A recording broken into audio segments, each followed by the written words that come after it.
Hello everyone, आज है 17 नवंबर और आज इस वीडियो में हम बात करने जा रहे हैं वोडाफोन आइडिया के बारे में। देखिए, वोडाफोन आइडिया का शेयर एक पैनी शेयर हुआ करता था पहले, लेकिन अब धीरे धीरे पैनी स्टॉक से निकलने की कोशिश कर रहा है। ये 9 रुपए 30 पैसे के आसपास ये शेयर अभी ट्रेड कर रहा है। वीडियो में हम बातचीत करेंगे कि वोडाफोन आइडिया में आखिर चल क्या रहा है, शेयर में जो तेजी आ रही है उसकी वजह क्या है और खरीदारी करने का सही मौका यहाँ पर है कि नहीं। तो वीडियो को मैं शुरू करूं उससे पहले अगर आपने अभी तक चैनल को सब्सक्राइब नहीं किया है तो प्लीज अभी इसे सब्सक्राइब कर लीजिए, क्योंकि आगे भी बहुत सारे वीडियोस हैं जो आपको काफी ज्यादा हेल्प करेंगे। उसके साथ साथ अगर आपने अभी तक मेरी टेलीग्राम चैनल को सब्सक्राइब नहीं किया है तो उसको भी सब्सक्राइब करना मत भूलिएगा। लिंक आपको डिस्क्रिप्शन में मिल जाएगा। उस चैनल पर मैं आपको जो बड़े बड़े दिग्गज ब्रोकरेज हाउस है उन्होंने किन किन शेयर्स में खरीदारी करने की सलाह दी है उसके बारे में मैं आपको वहां पर अपडेट करता रहता हूं। तो चैनल को सब्सक्राइब करना मत भूलिएगा। यहाँ पर हम बात करें वोडाफोन आइडिया की, 9 रुपए 30 पैसे का शेयर है। पिछले एक महीने की बात करें तो पिछले एक महीने में 16% तक का ग्रोथ हम देख चुके हैं वोडाफोन आइडिया में। धीरे धीरे ही सही, लेकिन शेयर ऊपर उठ तो रहा है। 8 रुपए से भी नीचे शेयर ट्रेड कर रहा था और उसके बाद अगर हम देखें तो अच्छी खासी रैली आई, 9 रुपए तक पहुंचा, वापस शेयर टूट गया 8.5 रुपए तक। अब फिर से तेजी की तरफ शेयर आगे बढ़ा है। पिछले एक साल में अगर हम देखें तो 150% से भी ज्यादा का ग्रोथ है। 3 रुपए का ये शेयर हुआ करता था, तेजी आई, शेयर पहुंचा सीधा 12 रुपए पर, फिर गिरावट आई, शेयर 8 रुपए तक पहुंच गया, फिर 12.5 रुपए तक का बड़ा जंप लगा। लेकिन उसके बाद अगर हम देखें तो दोबारा से गिरावट आई और 8 रुपए तक शेयर पहुंच गया। 8 रुपए से भी नीचे पहुंच गया, 7 रुपए 95 पैसे तक पहुंचा। अब वापस तेजी की तरफ शेयर आगे बढ़ जरूर रहा है। लार्ज कैप शेयर है ये, 28,000 करोड़ से भी ज्यादा का इसका मार्केट कैप है। एनएससी में देखें तो 63 करोड़ से भी ज्यादा का वॉल्यूम ट्रेड है और बीएससी में भी 15 करोड़ से भी ज्यादा का वॉल्यूम ट्रेड देखने को मिल रहा है। मतलब एक बहुत बड़ी क्वांटिटी में यहाँ पर खरीदारी हो रही है, बिकवाली भी हो रही है। लोग काफी बड़ी क्वांटिटी में खरीदारी कर रहे हैं। देखिए यहाँ पर ये है कि बहुत ही कम प्राइस का ये शेयर है और देखिए जिस तरीके की डेवलपमेंट यहाँ पर देखने को मिल रही है, कहीं ना कहीं लोगों को भरोसा भी आ रहा है कि शायद सिचुएशन सुधर सकती है। लेकिन ये जो भरोसा है वो कहीं ना कहीं रिटेल निवेशक कर रहे हैं, लेकिन जो बड़े फंड हाउसेस है वो सिर्फ और सिर्फ बिकवाली में लगे हुए हैं। एफआईएल्स की जो होल्डिंग है वो डिक्रीज हुई है। म्यूचुअल फंड ऑलमोस्ट एग्जिट होने के कगार पर पहुंच चुके हैं। इंश्योरेंस कंपनी ने भी अपनी होल्डिंग को बेचा है। सबसे पहले हम बात करेंगे एफआईएल्स की। तो जून क्वार्टर में एफआईएल्स के पास 7.19% की होल्डिंग थी। आज सितंबर में 6.20% की होल्डिंग, मतलब तकरीबन 1% की होल्डिंग एफआईएल्स यहाँ पर बेच चुका है। म्यूचुअल फंड ने तो वाकई में सबको हैरान किया है। 2.75% की होल्डिंग आज 0.51% है, मतलब 2.24% की होल्डिंग म्यूचुअल फंड के द्वारा बेची गई है। इंश्योरेंस कंपनी की 0.57% की होल्डिंग आज 0.38% है। तो उनके द्वारा भी एक बड़ी होल्डिंग, एक बड़ा हिस्सा जो है वो बेचा गया है और खरीदारी की है रिटेल निवेशकों ने। यहाँ पर एक और चीज अगर मैं आपको यहाँ पर दिखाने की कोशिश करूं तो हाईएस्ट पब्लिक शेयर होल्डर में एक बहुत बड़ा नाम है Morgan Stanley Asia private limited, Singapore की जो है, उनके पास 1.10% की होल्डिंग है। प्रमोटर के द्वारा एक भी शेयर गिरवी नहीं है और डिविडेंड पे करना बंद कर दिया 2016 से। यहाँ पर एक और बड़ी खबर निकलकर सामने आई है और वो ये थी कि Vodafone Idea will meet payment deadline, company tells lender. तो कंपनी ने अपने लेंडर्स को बताया था कि भैया जो भी इनको कर्जा है वो ये चुका देंगे, उसमें कोई डिफॉल्ट नहीं होगा। और देखिए वोडाफोन आइडिया की सबसे बड़ी दिक्कत यही थी कि कर्जा इनके ऊपर बहुत ज्यादा है और कंपनी जो है वो कर्जा चुकाने में डिफॉल्ट कर रही थी। तो वोडाफोन आइडिया के मैनेजमेंट के द्वारा जब ये स्टेटमेंट दिया गया तो कहीं ना कहीं एक पॉजिटिविटी यहाँ पर लौटी है कि Vodafone Idea has told lenders that it will not default on payment deadline and will use cash generated from fundraising to clear some of its dues, including the related to AGR। तो देखिए AGR के अलावा भी बहुत ज्यादा कर्जा है इनका, तो उसको भी चुकाने की कोशिश कर रहे हैं। और AGR में जो सुप्रीम कोर्ट के द्वारा जो डिसीजन आया था कि हर साल इनको 5,000 करोड़ रुपए चुकाने हैं, 10 साल का वक्त दिया गया, 50,000 करोड़ रुपए का कर्जा है इनके ऊपर, तो वो चीज भी कंपनी करे क्योंकि कंपनी ने एक बड़े फंड रेजिंग की तरफ आगे बढ़ रही है। The management has told us that they have changed the brand identity. We are going to raise 25,000 crore.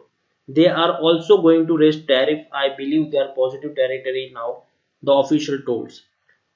पहली चीज, कंपनी जो है वो फंड रेज कर रही है 25,000 करोड़ की। और दूसरी जो बात है, कंपनी को पैसा कमाना है तो कंपनी टैरिफ भी इंक्रीज कर रही है, टैरिफ भी इंक्रीज करने के प्लान है। तो कहीं ना कहीं ये सारी चीजों के चलते वोडाफोन आइडिया में आपको थोड़ी बहुत तेजी देखने को यहाँ पर मिल रही है।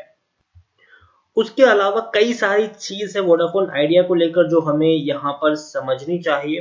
देखिए, जैसे कि मैंने कहा कि कंपनी फंड रेज कर रही है और दूसरी जो टैरिफ प्लान है उसको बढ़ाने की कोशिश कर रही है। देखिए, तो यहाँ पर न्यूज भी कई सारी अगर आप देखेंगे तो आपको पता चल जाएगा कि वोडाफोन आइडिया में raise tariff by 15 to 20% end of 2020 और अर्ली 2021।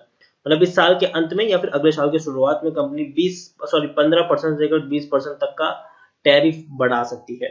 इसके अलावा एक और अपडेट भी है कि Vodafone Idea add highest broadband user in August. अगस्त महीने में सबसे ज्यादा ब्रॉडबैंड यूजर्स वोडाफोन आइडिया ने ऐड किए हैं। तो यही कुछ चीजें हैं जो वोडाफोन आइडिया का ये लोगों को भरोसा दिलाते हैं कि धीरे धीरे कंपनी जो है वो रिवाइव हो रही है। कंपनी रिवाइव होने का भरोसा यहाँ पर देखने को मिल रहा है। According to Moneycontrol user, अगर हम यहाँ पर इनकी टेक्निकल रेटिंग देखेंगे तो काफी अच्छी है, ट्रेंड पॉजिटिव है, इसमें कोई शक नहीं है। According to Moneycontrol user, अब देखिए 84% लोग खरीदने की सलाह दे रहे हैं, 8% लोग बेचने की बात करें और 8% लोग आपको होल्ड करने की नसीहत भी दे रहे हैं। हालांकि सितंबर क्वार्टर में भी इस कंपनी को नुकसान हुआ है, 7,300 करोड़ का लॉस हुआ है, लेकिन पिछले कुछ क्वार्टर के मुकाबले वो कम है। जून में 25,500 करोड़ का नुकसान था, मार्च में 11,700 करोड़, दिसंबर में 6,500 करोड़, उससे पहले 50,000 करोड़ से भी ज्यादा का लॉस हम देख चुके हैं। सितंबर में 7,300 करोड़ का नुकसान हुआ है, लेकिन उम्मीद करते हैं कि धीरे धीरे जो ये पहले लॉस हो रहा है उसको कंपनी कंट्रोल में करे, उसके बाद प्रॉफिट कमाने के बारे में सोचे। यहाँ पर हम सब जानते हैं कि वोडाफोन आइडिया में बहुत बड़ी होल्डिंग गिरा रहे हैं बड़े फंड हाउसेस। प्रमोटर के पास होल्डिंग कांस्टेंट है 72.05%। एफआईज ने इसकी 16-17% की जो होल्डिंग थी आज मुश्किल से 6% हो चुकी है। म्यूचुअल फंड की 5 से 6% की होल्डिंग आज 0.51% हो चुकी है। इंश्योरेंस कंपनी की 1.26% की होल्डिंग आज 0.38% हो चुकी है। तो बड़े बड़े फंड हाउसेस के द्वारा बिकवाली हो रही है, लेकिन प्रमोटर ने अपनी होल्डिंग को मेंटेन रखा है और जो रिटेल निवेशक है वो यहाँ पर ज्यादा खरीदारी करे, क्योंकि डेफिनेटली रिटेल निवेशक को ऐसे शेयर्स काफी ज्यादा पसंद आते हैं जो सस्ते भी हो और जो काफी ज्यादा वोलेटाइल हो और जहां पर उनको लगता हो कि भैया पैसा बन सकता है, वहां पर लोग ज्यादा अट्रैक्ट भी होते हैं। तो देखिए, वोडाफोन आइडिया में मेरे पर्सनल ओपिनियन, जो मैंने आपको पहले भी कहा था कि वोडाफोन आइडिया में आप जरूर खरीदारी कर सकते हैं। जब शेयर 8 पे था, 7 पे था, इवन जब 5 पे था, तब भी मैंने कहा कि खरीदारी कर सकते हैं। लेकिन एक चीज हमेशा याद रखिए, हाईली रिस्की शेयर है ये, कर्जा बहुत ज्यादा है इनके ऊपर, फंड रेजिंग करने की कोशिश ये लोग कर रहे हैं। पहली चीज, फंड रेजिंग करने की कोशिश कर रहे हैं। अब किस तरीके से फंड रेजिंग होगी ये किसी को नहीं पता। इक्विटी इश्यू करेंगे तो किस प्राइस पे इश्यू करेंगे, क्या सिचुएशन होगी, क्योंकि देखिए जब इक्विटी अगर इश्यू करेंगे तो एक बहुत बड़ी क्वांटिटी शेयर्स की डंप होगी और वहीं कहीं ना कहीं शेयर्स के प्राइस पर इफेक्ट भी पड़ सकता है, इसमें भी कोई शक नहीं है। तो इसलिए मैंने हमेशा कहा है कि छोटी सी क्वांटिटी ही अगर आप चाहे तो टेस्ट के तौर पर इन्वेस्ट करें। एक बड़ा निवेश आप अभी वोडाफोन आइडिया में मत करें, छोटा निवेश चाहे तो कर सकते हैं, लेकिन बड़ा निवेश मत करिए। बड़ा निवेश आप तब करिए जब कंपनी का जो फंड रेजिंग का प्लान है वो सामने आ जाए। अगर कंपनी इक्विटी इश्यू कर रही तो डेफिनेटली 9 रुपए 9.5 रुपए के प्राइस पे तो नहीं करेंगे, क्योंकि अगर करेंगी तो कोई सब्सक्राइब नहीं करेगा, बहुत ही कम लोग सब्सक्राइब करेंगे और कंपनी का जो टारगेट है फंड रेजिंग का वो फुलफिल नहीं होगा। तो कंपनी कहीं ना कहीं बहुत ही ऐसा प्राइस रख सकती है, बहुत ही कम प्राइस रख सकती है जो बहुत ज्यादा लोगों को अट्रैक्ट करे। तो हो सकता है, हालांकि चांसेस है, होगा कि नहीं वो तो कोई नहीं जानता, लेकिन चांसेस है इन सारी चीजों के। तो मैं यही कहूंगा कि अभी एक बड़ा निवेश करने की मत सोचे, एक छोटा निवेश आप करें, उतना कि जितना अगर डूब भी जाए तो आपको ज्यादा तकलीफ ना हो, आपको नुकसान ना हो।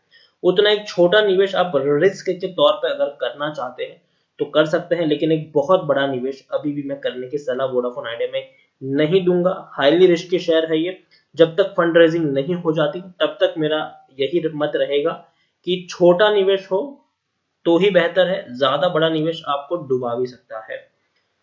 तो इसके साथ वीडियो को एंड करूंगा। अगर आपको वीडियो पसंद आया हो तो प्लीज इसे लाइक करें, शेयर करें। अगर आप चैनल पर पहली बार आए तो प्लीज सब्सक्राइब करें और वोडाफोन आइडिया लिमिटेड के बारे में आप क्या सोचते हैं और फंड रेजिंग के बारे में आप क्या सोचते हैं उसके बारे में आप मुझे कमेंट में लिखकर जरूर बता सकते हैं। Thank you.